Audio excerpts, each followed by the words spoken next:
అందరికీ నమస్కారం. ఈ వీడియోలో నేను భీమవరం గురించి చెప్తాను. భీమవరం ఆంధ్రప్రదేశ్‌లోని పశ్చిమ గోదావరి జిల్లాలో ఒక ముఖ్యమైన పట్టణము. ఇక్కడ దేవాలయాలు చాలా ప్రసిద్ధి చెందాయి. అలాగే చేపల వ్యాపారము, ఆక్వా వ్యాపారము మరియు విద్యా సంస్థలకు కూడా భీమవరం అనేది చాలా ప్రసిద్ధి చెందినది. ఇక్కడ ముఖ్యమైన ప్రసిద్ధ ఆలయాలు మావుళ్ళమ్మ ఆలయము. ఈవిడను గ్రామదేవతగా భావిస్తారు. అలాగే పంచారామ క్షేత్రాల్లో ఒకటైన సోమనాథ ఆలయము ఇక్కడే ఉన్నది.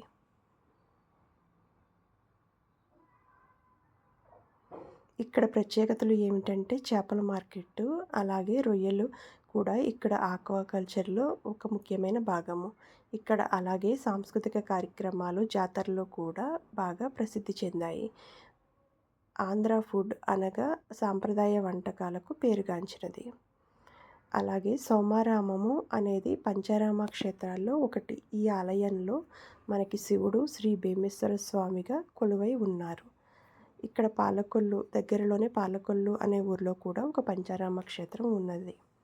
ఇక్కడ భీమవరం సోమారామం పురాణ కథ ఏమిటంటే, తారకాసురుడు అనే రాక్షసుడు గొప్ప తపస్సు చేసి వరం పొందాడు. ఆ వరం వల్ల అతన్ని ఎవ్వరూ చంపలేకపోయారు.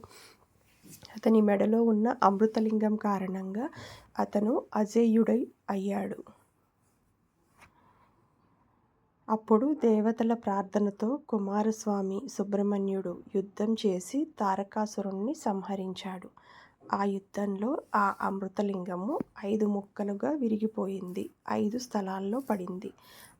ఆ ముక్కలలో ఒక భాగమే ఇక్కడ పడింది. అదే సోమనాథ టెంపుల్ అయ్యింది. ఆ 5 ముక్కలను 5 ప్రదేశాల్లో ప్రతిష్ఠించారు. అవే పంచారామ క్షేత్రాలు.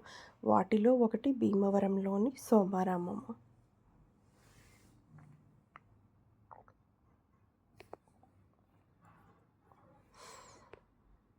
ఈయనే సోమారామం ఆలయంలోని శివుడు. ఇంకా ఇక్కడ ప్రత్యేకత ఏమిటంటే, ఇక్కడ శివలింగము అమావాస్య రోజున నల్లగా, పౌర్ణమి రోజున తెల్లగా కనిపిస్తుందని భక్తులు నమ్ముతారు. అందుకే దీనిని సోమారామం అని పిలుస్తారు.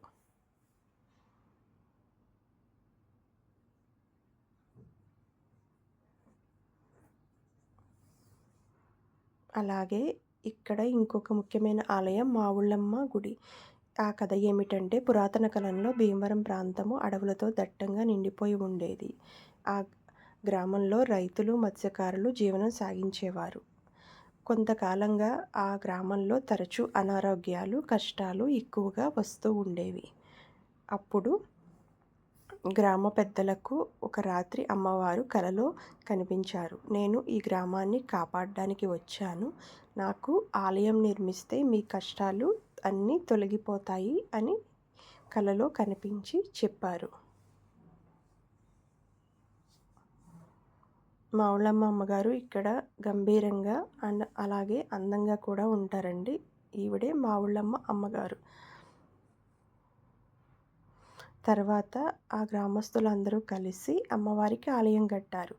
అప్పటి నుండి గ్రామంలో శాంతి, సంపద పెరిగాయని భక్తులు నమ్ముతారు. ప్రతి సంవత్సరం జరిగే జాతర చాలా వైభవంగా జరుగుతుంది. వేలాది భక్తులు వచ్చి మొక్కులు తీర్చుకుంటూ ఉంటారు. నెల రోజులు అంగరంగ వైభవంగా ఇక్కడ జాతర జరుగుతుంది.